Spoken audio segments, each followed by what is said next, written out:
Hello and welcome to Strictly Salina. I'm Brenda Gutierrez with the Salina Area United Way, and today we have two guests with us. We are having on our show today via Zoom, Megan and Lisa. And Megan and Lisa, would you introduce yourselves and tell us a little bit about what you're doing out there at Heartland Early Education? My name's Lisa Larson. I'm the director of Heartland Early Education. I'm starting my 8th year here, and I am so excited to still be here and do lots of good things for little children and families.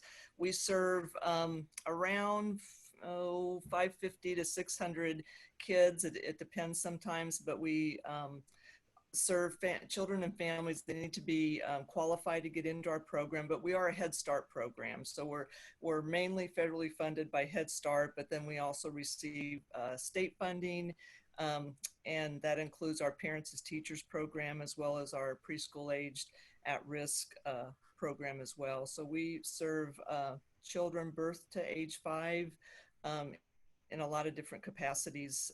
And another important piece of our program is that USD 305 is our grantee, and we are always happy and feel very fortunate that we're part of the school system and get to reap the benefits of that.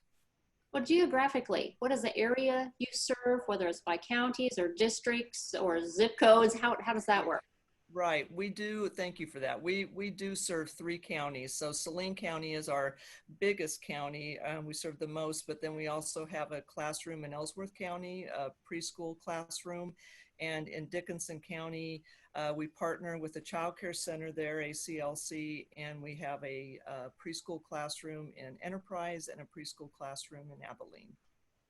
So when you think about what you do, your staff, I picture, how do the kids get there? Parents bring them, buses bring them. When you're working to achieve what your goals are to achieve, could you kind of walk us through a day of what it looks like there on your campus? It varies, of course, depending on the different, where the location is. But for the most part, we have a lot of parents bringing their children. We do have provided transportation.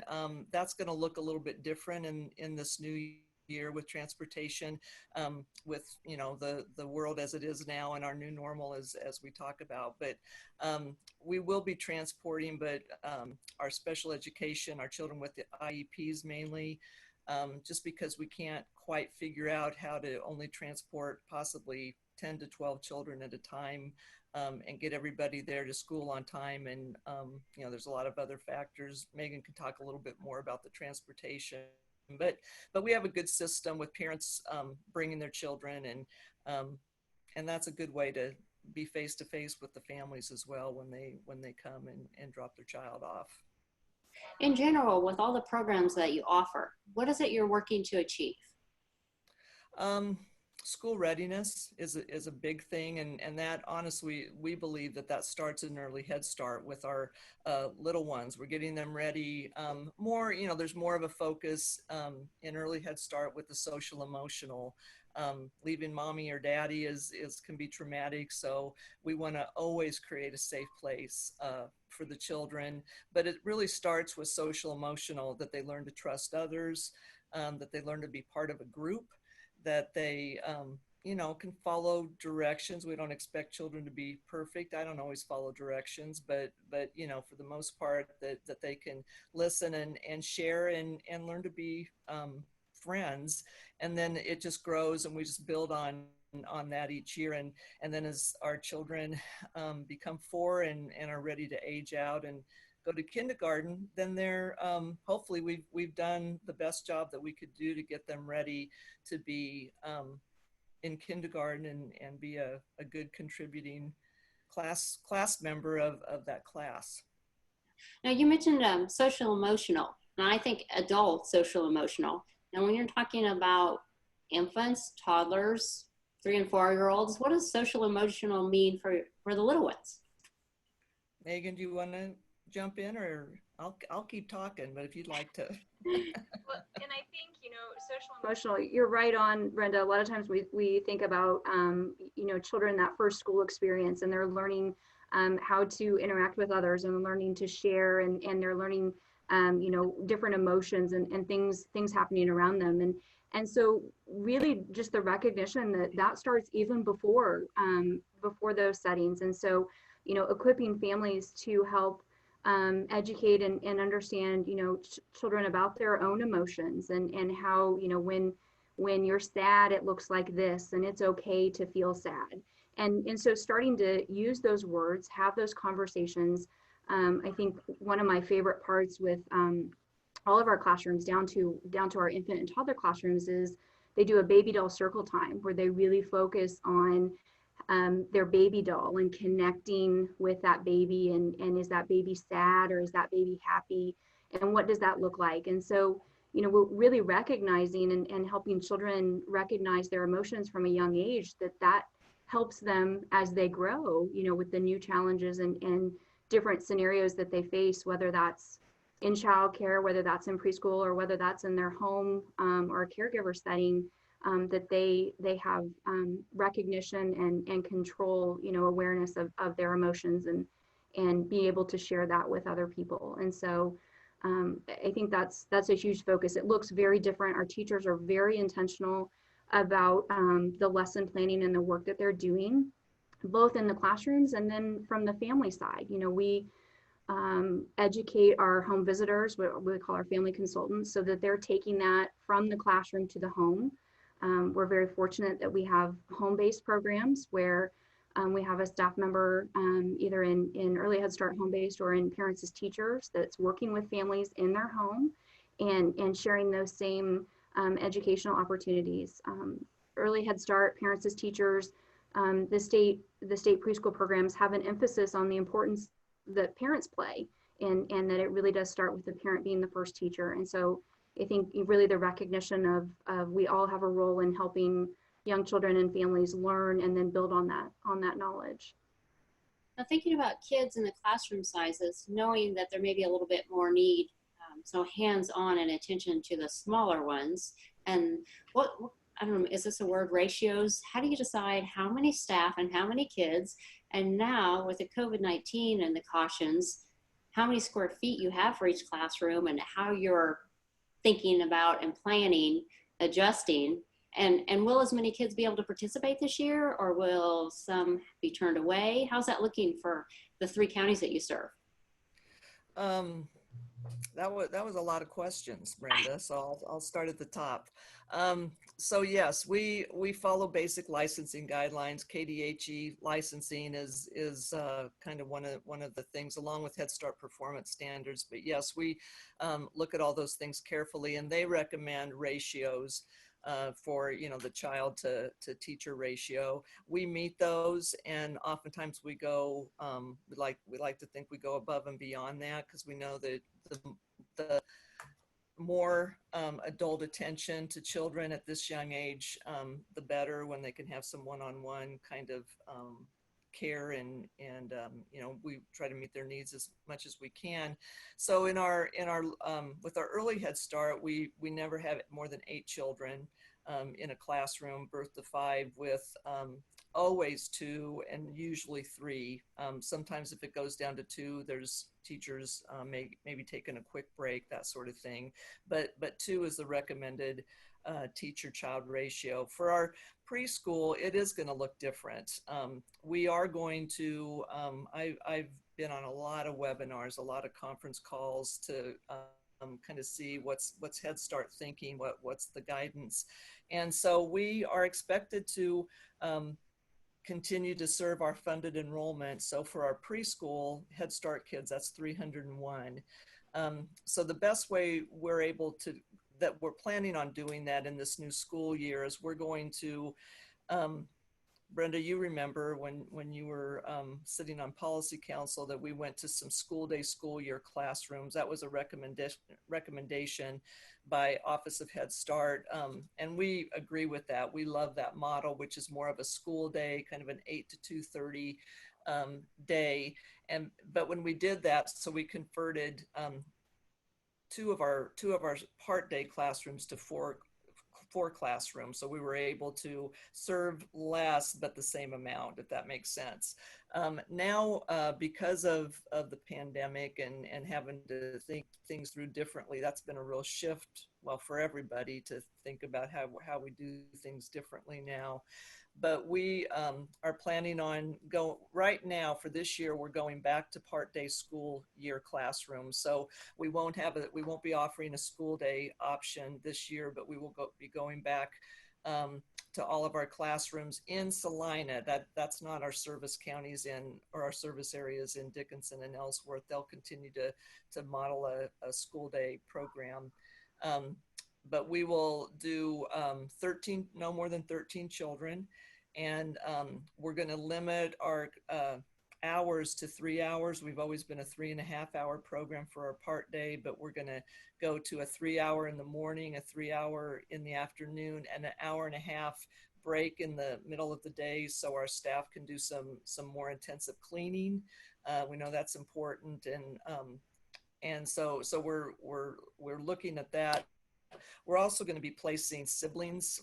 Typically, we put siblings in separate classrooms. Siblings will be in the same classroom just to limit, extra exposure to those sorts of things. But I think doing that, we're going to be able to, meet our numbers as much as we can. Along with that, when families enroll, there is going to be an option for if they want to just start out as a remote classroom. So we've already identified a teacher who is actually going to teach a classroom in the morning, and in the afternoon, her and her teaching staff will go back down to, will be in the classroom, and they're going to work on this remote piece, which is going to look a lot different than what we did when everything kind of started happening in March. But we're going to send out weekly packets for 4 days of activities that are going to touch on math, literacy, social emotional activities, art activities, gross motor activities. And she'll probably do a little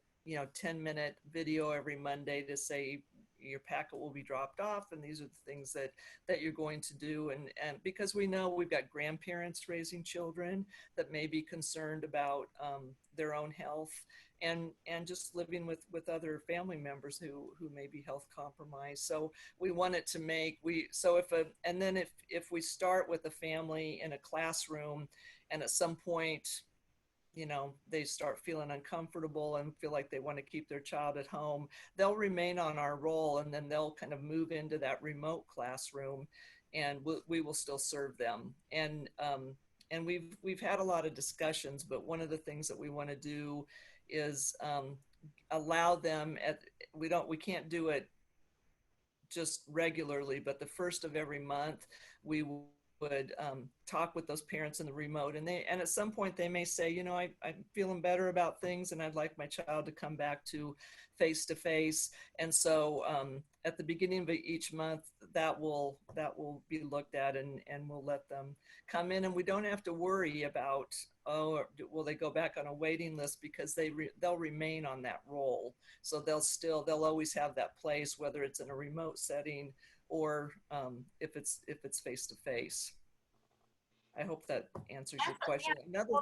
When you think about obstacles, you've covered, that was one of the things I was wondering when looking at the opportunity, because sometimes people's jobs change, schedules change, the dynamics of the home change, and the fact that child stays enrolled in the program, the opportunity that affords them for success, and then as they grow up, the opportunities that affords them.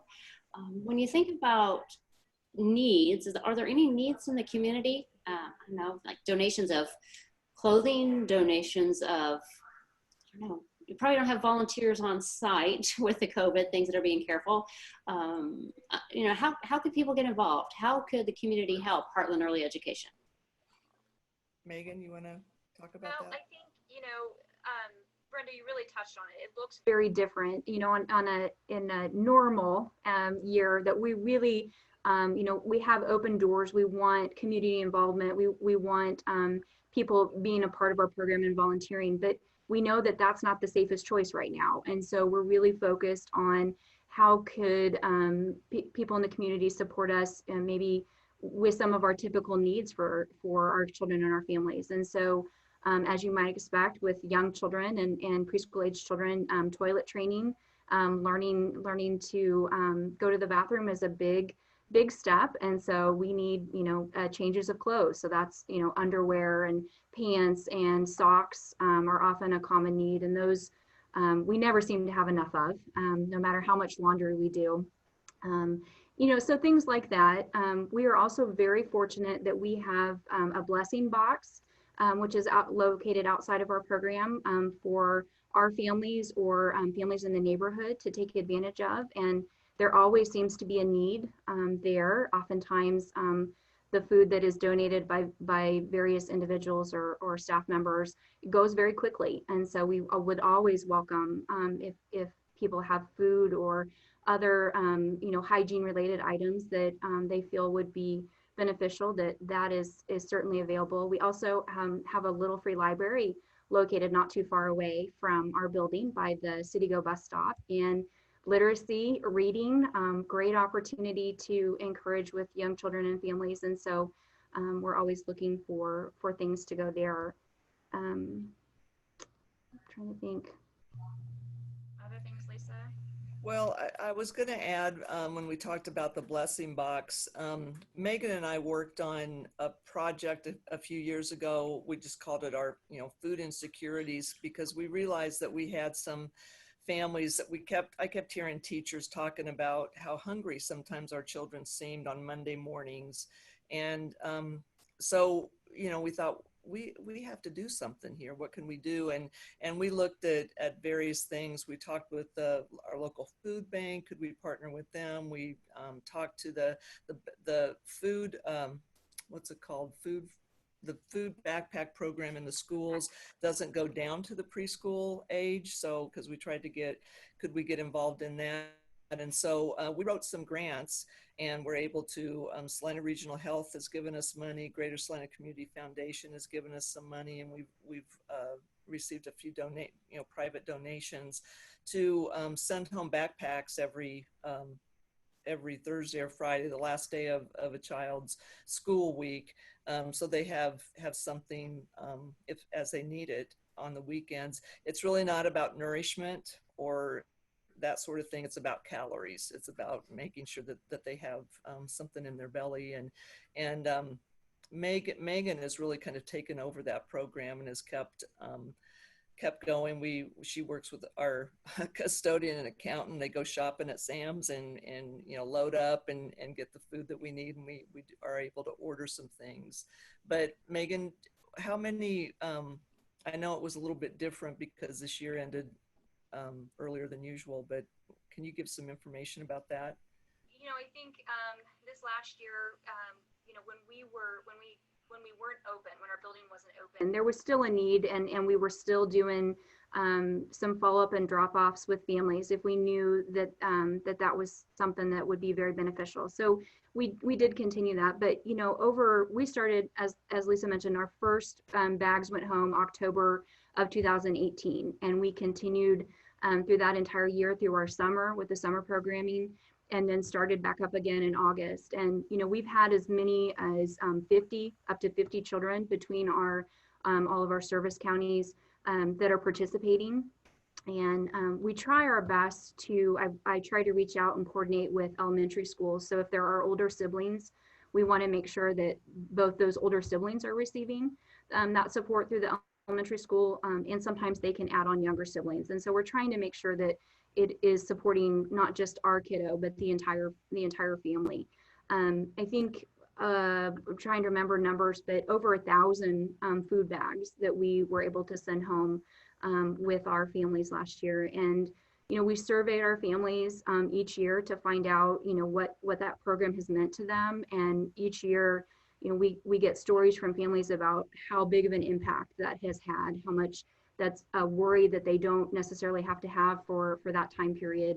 That it's something that's there. They can utilize that money for other needs, whether that's medicine or gas to get to work or things like that. And so it has been we've felt so fortunate that it's been supported by the grants and by the community organizations. And we plan to continue offering that opportunity because we've seen the impact that it really has made for our families.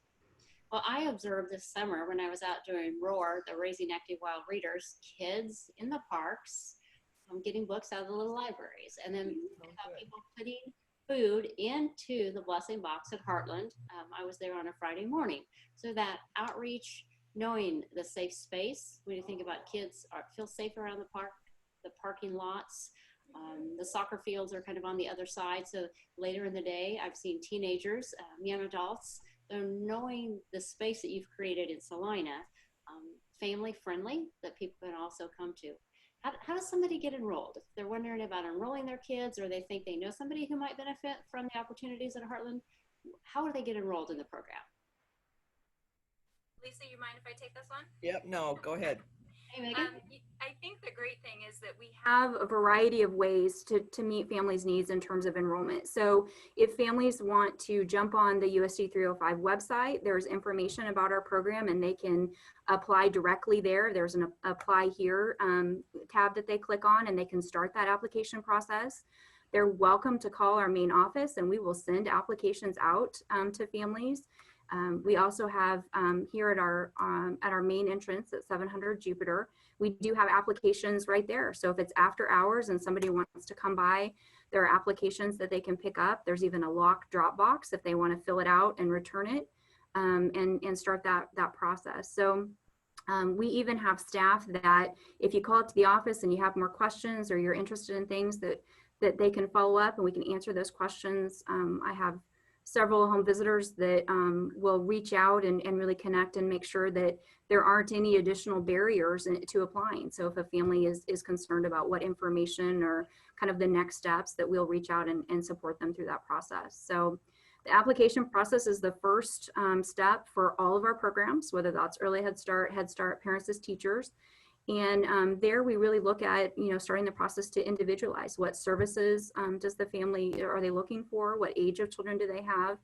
And we have intake specialists that really walk families through that whole process.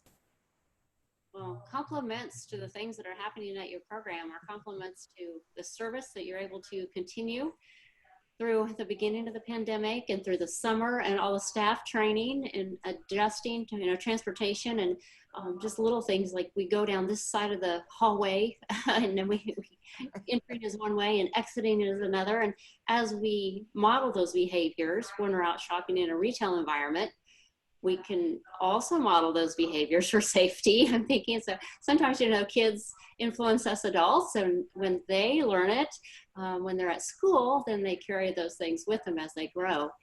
Other things, anything else that you would like to add about any of your programs or what's coming up next before we wrap things up today? Well, I wanted to say one thing about teaching children what we're doing. One of the things when it was, one of the things with this pandemic that it was about how important hand washing is. And, that's one thing. We do a great job at teaching our little ones right from the get-go. And so I thought we got that. I mean, they start singing the happy birthday song or the different songs that the last 20 seconds. And so our children really have become our good role models for their families at home, because that's already kind of ingrained when they get in here. That's, I don't know how many times a day they wash their hands, but I thought, okay, check that box because we're already doing a really good job with that. One thing that I hadn't mentioned that I thought of was we just again started 3 years ago we call it K-Prep. It's a new classroom that really is more about responding to children who are dealing with trauma in one sense or another. They may have a diagnosis of it. There may be a history of being kicked out of early childhood settings. And so we knew because we have seen big behaviors and we know that the community sees big behaviors. So we all put our heads together about 4 years ago and said, is there something we can do here? We've got to figure out a way, because we knew that a smaller classroom was a better better setting for children, and we needed to do some things differently. So we now are starting our, is it third year, Megan? I think this is will be our third year of K-Prep. So it's only a classroom of 8 children. There is a referral process, and anybody can refer in the community.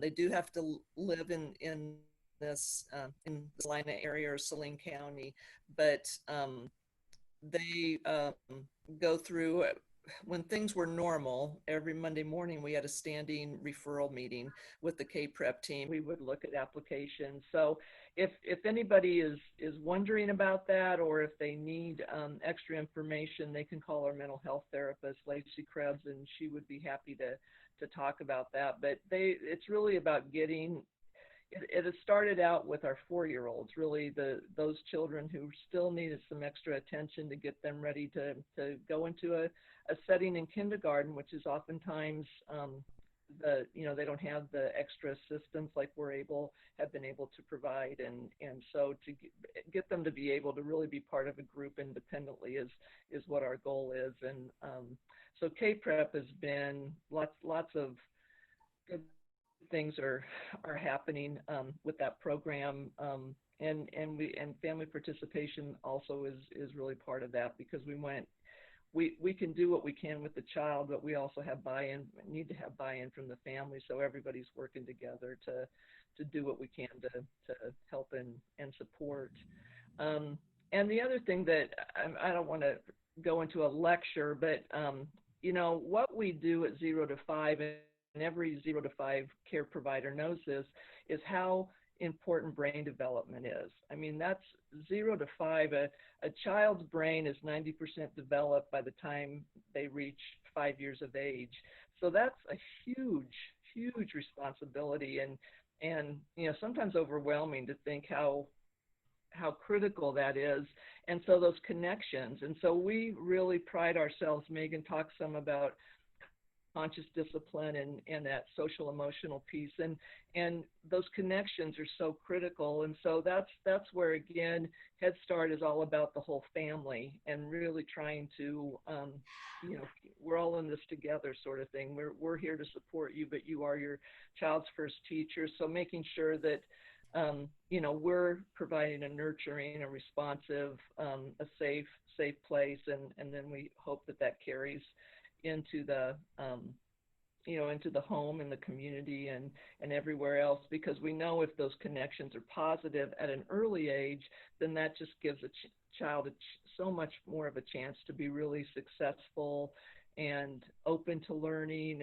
And but if those connections are, and I'm not a scientist, I'm not a doctor, so I'm just saying from my heart how important it is, but if those connections are not so positive, then sometimes there's barriers to learning. And so we try to really do what we can to always keep things positive and always work towards the possibilities and the solutions, and not focus on maybe the problems.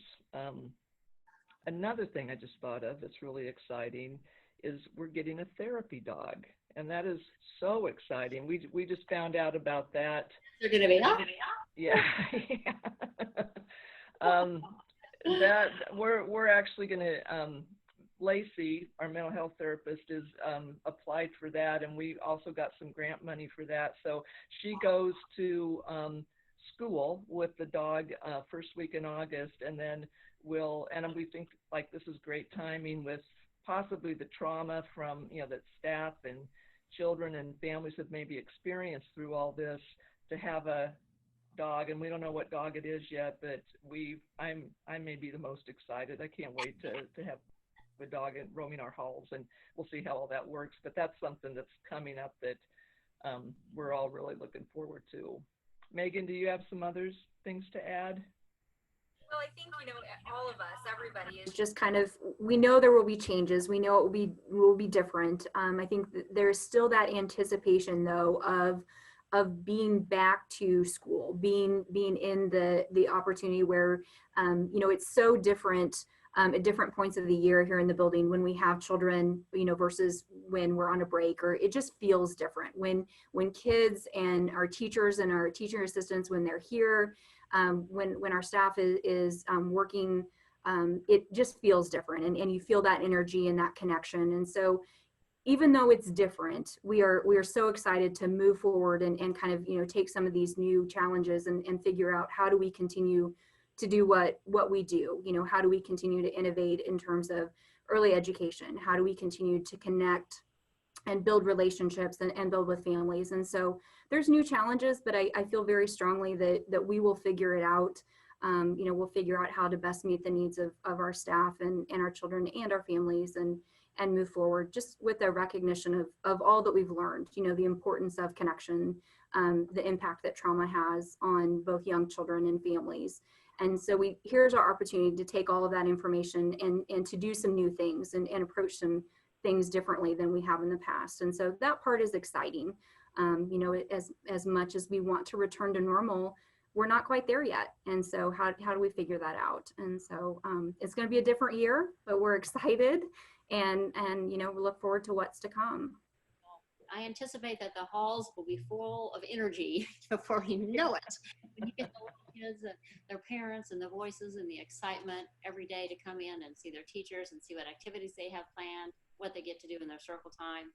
It's really good to hear the optimism that you folks can model, and then those kids can go home with that.